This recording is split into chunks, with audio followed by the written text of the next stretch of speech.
Sugeng sonten, selamat sore dulur-dulur. Bagaimana kabar sahabat Urus Rusman? Semoga senantiasa mendapatkan berkah rahmat, hidayah, kesehatan dan kebahagiaan dari Allah Subhanahu wa taala, Tuhan yang Maha Esa. Amin amin ya salat. Saudaraku, kali ini saya masih ingin berkisah mengenai salah satu Raja Jawa ya, yakni Sultan Hamengkubuwono ke-7. Beliau Sultan Hamengkubuwono ke-7 ini adalah seorang raja yang terkenal dengan nama dengan julukan Sultan Sugih. Sultan Sugih karena pada masa pemerintahannya bekerja sama dengan Belanda mendirikan pabrik gula yang cukup banyak. Kemudian dari pendirian pabrik gula itu, Sang Sultan mendapatkan keuntungan dari kerjasama dengan Belanda itu. Namun juga pada saat pertama kali ya kereta api itu diberlakukan di Jogja, yaitu kereta api untuk mengangkut hasil dari tebu itu ke pabrik, bukan menggunakan angkutan kereta api, ada pemasangan rel dan sebagainya. Semua itu juga memberikan sumbangan yang tidak kecil sebagai tabungan pundi-pundi dari Kesultanan Sultan Sugih. Namun pada saat Sultan Hamengkubuwono ke-7 ini juga Muhammadiyah itu konon didirikan ya. Ada seorang abdi dalam yang oleh Sang Sultan disekolahkan ke Arab Saudi ya, kemudian pulang, kemudian yang bersangkutan mendirikan organisasi Muhammadiyah. Siapa dia? Tidak lain adalah tentu saja Kiai Haji Ahmad Dahlan.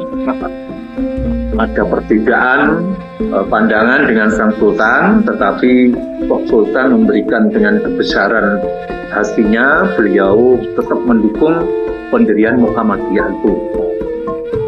Banyak sekali kisah-kisah yang lain, tetapi ada juga, jadi Sang Sultan ini punya pandangan yang luas juga ya, memiliki kesadaran pendidikan yang tinggi. Putra-putranya juga banyak yang disekolahkan ke luar negeri, terutama ke Belanda.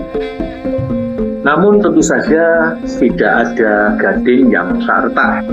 Di antara banyak kebaikan Sang Sultan juga ada satu hal catatan yang cukup kelam ya, yaitu pada saat masa Sang Sultan Hamengkubuwono ke-7 ini, beliau telah membuang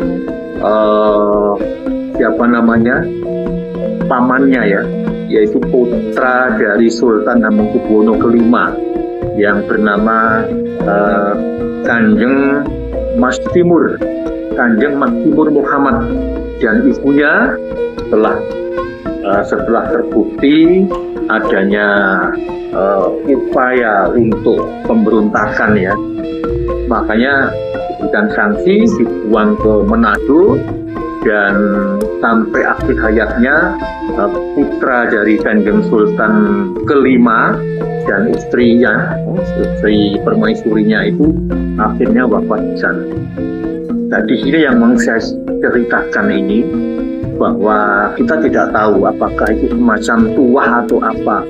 Yang jelas pada masa pemerintahan Sultan Hamengkubuwono ke-7 ini mempunyai banyak kendala, terutama di dalam penunjukan atau pengangkatan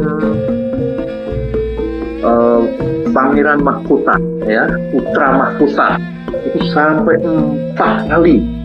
Itu gagal terus sampai yang terakhir yang itu akhirnya menjadi Sultan Hamengkubuwono ke-8.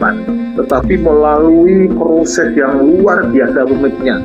Nah, tidak tahu apakah itu semacam tuah atau apa, yang jelas sejarahnya demikian. Putra mahkota pertama yang bernama Pangeran Akadiat telah dilantik sebagai putra mahkota pada tahun 1883. pada waktu itu usia sang putra baru 10 tahun. Namun tiba-tiba di tahun 1893 sang putra mahkota itu meninggal dunia. Tanpa sakit, tanpa apa. Akhirnya sang sultan dengan persetujuan pemerintah kolonial Belanda mengangkat putra mahkota kedua, ya, yang bernama Pangeran Juminah. Namun lagi-lagi gagal setelah beliau diangkat sebagai putra mahkota. Selang beberapa tahun kemudian, sang pangeran mahkota dianggap berlaku aneh dan dituduh memiliki kelainan jiwa. Waduh, betapa sedihnya sang sultan menghadapi kenyataan itu. Padahal untuk mengangkat putra mahkota harus melalui proses persetujuan dari Residen Yogyakarta, ya, dan juga Gubernur Jenderal Kolonial Belanda yang ada di pusat, di Batavia. Akhirnya sang Sultan Hamengkubuwono ke-7 mengusulkan kembali putranya yang ketiga, yaitu Raden Mas Putro sebagai pangeran mahkota. Tetapi lagi-lagi ada juga halangan. Pada tahun 1913, sang putra mahkota jatuh sakit dan setelah diobati oleh Belanda, ternyata bahkan meninggal dunia. Betapa sakitnya hati sang Sultan Hamengkubuwono ke-7. Lagi-lagi putranya yang sudah mapan sebagai pangeran mahkota, lagi-lagi gagal untuk meneruskan menjadi pewaris dari Kesultanan Hamengkubuwono Yogyakarta. Maka tentu saja sangat hancur hati dari sang Sultan Hamengkubuwono ke-7. Namun demikian, roda pemerintahan kelak harus tetap berjalan. Seiring dengan perjalanan waktu, akhirnya sang Sultan mengusulkan kembali kepada Belanda putra mahkota yang keempat bernama Pangeran Sujadi, atau yang lebih dikenal pada saat dewasa menjadi Pangeran Purboyo. Pengangkatan itu terjadi pada tahun 1914. Hampir saja ini pun juga tidak bisa terangkat sebagai seorang raja. Karena Pangeran Purboyo oleh para pesaingnya telah dituduh dan difitnah korupsi terhadap uang milik sang sultan. Namun alhamdulillah, oleh karena pertolongan dari Gusti Allah, maka Pangeran Purboyo lolos dari tuduhan itu dan insya Allah besok atau kelak terangkat sebagai Sultan Hamengkubuwono ke-8. Alhamdulillah. Nah, sekarang saya ingin bercerita banyak tentang pangeran yang dituduh sakit jiwa atau memiliki kelainan jiwa tadi. Inilah videonya, saudara-saudaraku. Belanda memberikan restu dan namanya Pangeran Juminah Anom Hamengkunagoro dilaksanakan pada tanggal 9 November 1893. Berbeda dengan Akadiat yang berumur 10 tahun ketika menduduki jabatan putra mahkota, Pangeran Juminah ketika itu telah berusia remaja dan mampu untuk menjalankan jabatannya sebagai Adipati Anom, baik secara seremonial maupun secara politik.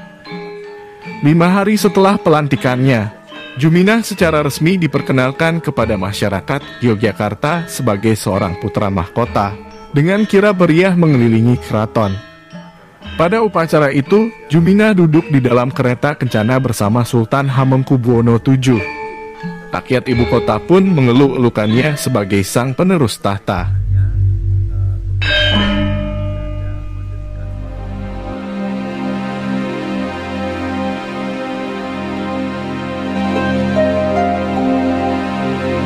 Setelah dilantik sebagai putra mahkota, Gubernur Jenderal Van Wyk berencana untuk menyodorkan kontrak politik atau Crown Prince Verklaring kepada Juminah. Namun, penandatanganan kontrak politik itu tidak berlangsung lancar. Pasal-pasalnya sangat memberatkan dan berbeda dengan apa yang sudah pernah disodorkan pada Raden Mas Saidin Malikul-Kusnoh, putra mahkota Kasunanan, Surakarta, beberapa tahun sebelumnya. 5 pasal dalam kontrak politik itu membuat pemerintah kolonial menjadi semakin mendominasi Kesultanan Yogyakarta, baik secara politik dan ekonomi. Pasal paling memberatkan itu adalah pasal mengenai suatu hak bangun untuk rezim kolonial. Dengan hak bangun yang dimiliki, pemerintah kolonial tidak hanya berhak membangun infrastruktur untuk kepentingannya semata di ibu kota kesultanan, tetapi juga secara bebas bisa membangun fasilitas yang digunakan bagi kepentingan orang-orang Eropa di Yogyakarta. Selain itu, dengan hak bangun tersebut, rezim kolonial berencana menjual tanah di ibu kota Yogyakarta kepada orang-orang Eropa, yang nantinya hendak dibangun suatu kompleks pemukiman khusus yang tidak bisa dimasuki oleh orang-orang Jawa dan Timur asing. Hal itu tentunya bukan hanya mereduksi kewenangan Sri Sultan atas tanahnya, tetapi juga atas penghuninya, dan sangat mengancam wibawa Sri Sultan sebagai pemimpin tertinggi nagari Yogyakarta. Pasal-pasal dalam kontrak politik itu membuat Pangeran Juminah merasa keberatan dan menolaknya. Ia menyampaikan penolakan itu pada ayahandanya yang kemudian meneruskannya kepada Residen Olivier. Namun, Residen Yogyakarta itu tidak berani memaksa Juminah untuk menandatangani kontrak tersebut. Persoalan kontrak politik itu akhirnya dibiarkan mengambang dan terkatung-katung sampai bertahun-tahun lamanya. Hubungan pemerintah Hindia Belanda dan Kesultanan Yogyakarta pun menjadi tegang. Sri Sultan sendiri memutuskan untuk tidak ikut campur. Namun, beliau bersama Patih Danurejo telah berusaha membantu pemerintah kolonial dengan mencoba membujuk Juminah, meski tetap tidak berhasil. Pemerintah kolonial pun semakin menaruh curiga kepada Juminah. Kecurigaan semakin menguat, terutama bagi Residen Amen, karena Adipati Juminah didapati sering keluar dari keraton, mengunjungi berbagai makam serta tempat-tempat tertentu, untuk menyendiri dan bermeditasi hingga berhari-hari. Dan Astono Pajimatan Imogiri adalah lokasi yang paling sering dikunjunginya, terutama di kompleks Astono Kasuwargan, yang menjadi tempat peristirahatan terakhir Sultan Hamengkubuwono I, seorang tokoh penentang kompeni yang sangat dihormati. Pangeran Juminah juga diketahui sering berkunjung ke salah satu kawasan sakral di pantai selatan, yaitu tempat meditasi para raja dan bangsawan Jawa ketika ingin menemui Kanjeng Ratu Kidul, sang penguasa spiritual Laut Selatan. Kunjungannya ke pantai selatan berbeda dengan kebiasaan berkunjungnya ke Astono Imogiri, yaitu dengan tidak disertai oleh para pengawal, dan seringkali tidak kembali ke keraton selama beberapa hari. Kebiasaan Juminah itu di mata Residen Amen sangat aneh dan mencurigakan. Pertama, Residen beranggapan bahwa kunjungan Juminah ke makam Imogiri itu merupakan suatu hal yang tabu, baik bagi sultan yang masih berkuasa, maupun untuk calon pewaris tahta. Bahkan sebuah tradisi Jawa yang tak tertulis memberikan pantangan bagi Sultan Yogyakarta yang berkuasa beserta putra mahkota untuk melewati Gapura Gading, yang digunakan sebagai jalur pemberangkatan jenazah para Sultan Yogyakarta menuju kompleks makam Imogiri. Maka, tindakan Juminah itu dapat dikatakan melanggar adat yang berlaku di Kesultanan. Yang kedua, kecurigaan semakin bertambah ketika Pangeran Juminah kerap bertandang ke pantai selatan. Kawasan tersebut dianggap sebagai lokasi menyusun kekuatan yang bertujuan untuk mengadakan gerakan perlawanan. Pemerintah kolonial mengacu pada aktivitas pangeran di Ponorogo sebelum melakukan perlawanan, dan juga terhadap Sunan Pakubuwono VI dari Surakarta, seorang pendukung di Ponorogo, yang diam-diam meninggalkan keraton pada pertengahan tahun 1830 dan ternyata ditemukan sedang bermeditasi di pantai selatan. Akibatnya, Sri Sunan dimaksudkan oleh pemerintah kolonial dan diasingkan ke Ambon hingga wafatnya.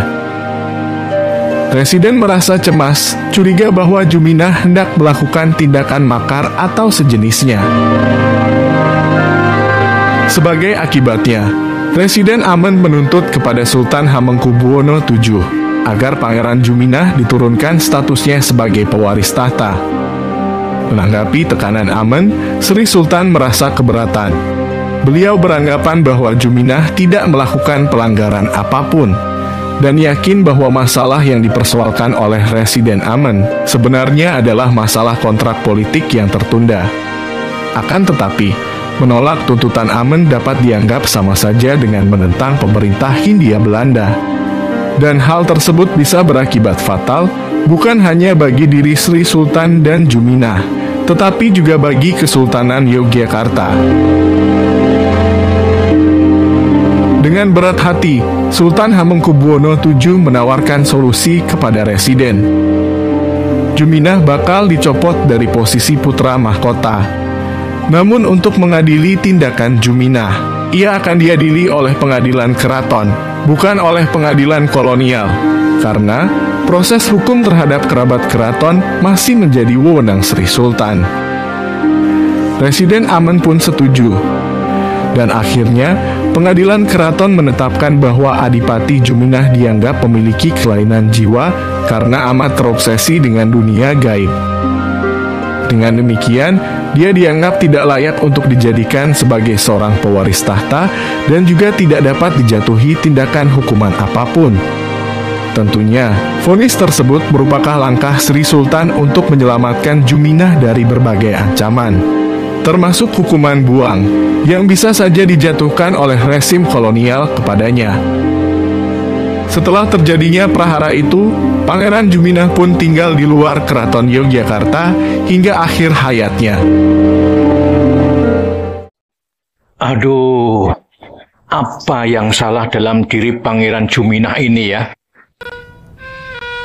Bahwa beliau tidak mau menandatangani kontrak yang telah dirumuskan oleh pemerintah kolonial Belanda, itu saya kira bagus juga ya, karena artinya dia kan mencintai negerinya, mencintai Keraton Jogja sebagai tanah hutah getihnya.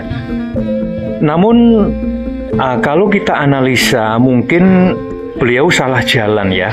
Sebagai orang muda, mungkin tidak ada penasihat dari kalangan ulama, sehingga beliau akhirnya terseret pada perilaku yang menjurus pada syirik ya.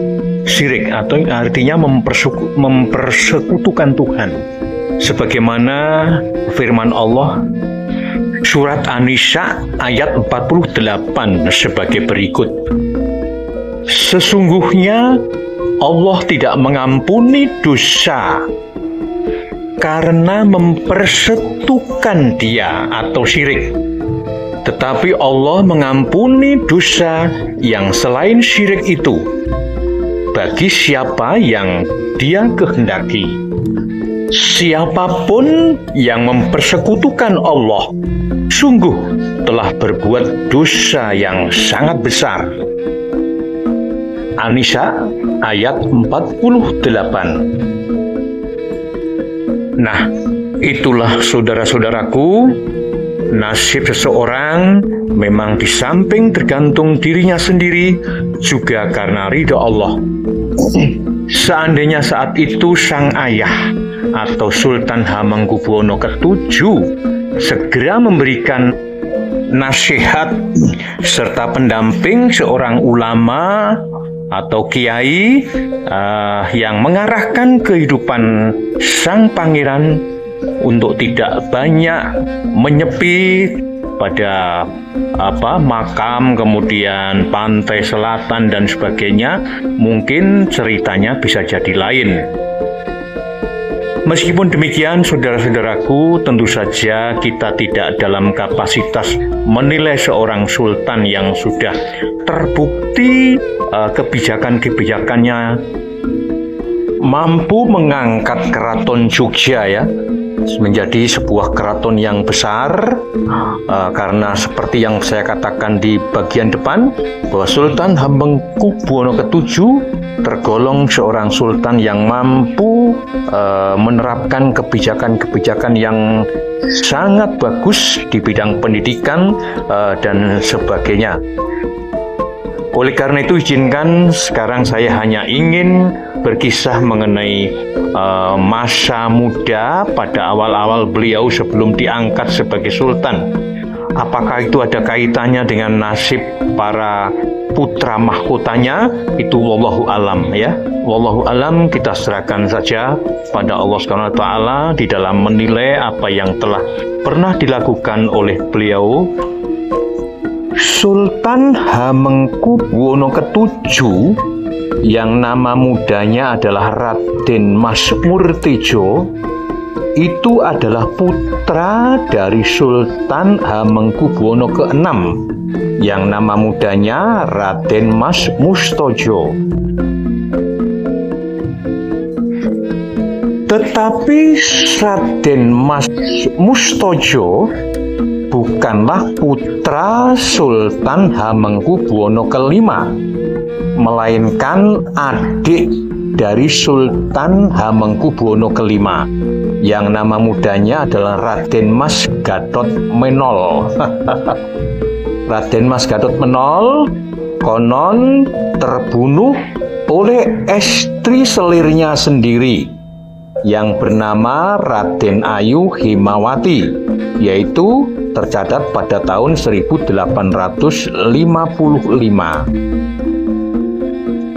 Pertanyaannya, mengapa Sultan Hamengkubuwono ke-5 tidak digantikan oleh putranya, kok malah digantikan oleh adiknya? Jawabannya adalah ketika Sultan Hamengkubuwono ke-5 terbunuh oleh istri selirnya, putranya masih dalam kandungan sang permaisuri. Anak itu baru lahir 13 hari setelah ayahnya terbunuh. Karena itulah yang menggantikan sebagai raja adalah Raden Mas Mustojo, adiknya. Dengan catatan, kelak apabila Raden Mas Mustojo yang menjadi Sultan Hamengkubuwono ke-6 itu lengser atau wafat, maka yang menggantikan ganti putranya sang Sultan Hamengkubuwono ke-5 atau kakaknya. Namun kehidupan di dunia ini ternyata tidak semudah itu. Seiring dengan berjalannya waktu, ketika Sultan Hamengkubuwono ke-6 wafat di tahun 1877, ternyata yang menggantikan bukanlah putra dari Sultan Hamengkubuwono V, melainkan yang menggantikan adalah putra dari Sultan Hamengkubuwono VI sendiri, yaitu yang bernama Raden Mas Murtejo. Perselisihan demi perselisihan pun akhirnya terjadi, sampai pada puncaknya pada tahun 1883. Keluarga Sultan Hamengkubuwono V ini telah terbukti dinyatakan melakukan makar, dan akhirnya Belanda dan Sultan Hamengkubuwono ke-7 membuang mereka ke Manado sampai dengan wafatnya di sana. Waduh, kasihan ya. Sesama keturunan Hamengkubuwono I telah berselisih demikian sengitnya, sampai akhirnya ada yang tega membuang ke Pulau Sulawesi bagian utara sana. Waduh, jauh. Nah, itulah saudara-saudaraku kisah sekilas tentang Sultan Hamengkubuwono ke-7 dengan putra-putra mahkotanya. Mohon diberikan komentar dan like, lalu di-share kepada teman atau sahabat yang lain. Terima kasih sebelumnya. Wassalamualaikum warahmatullahi wabarakatuh.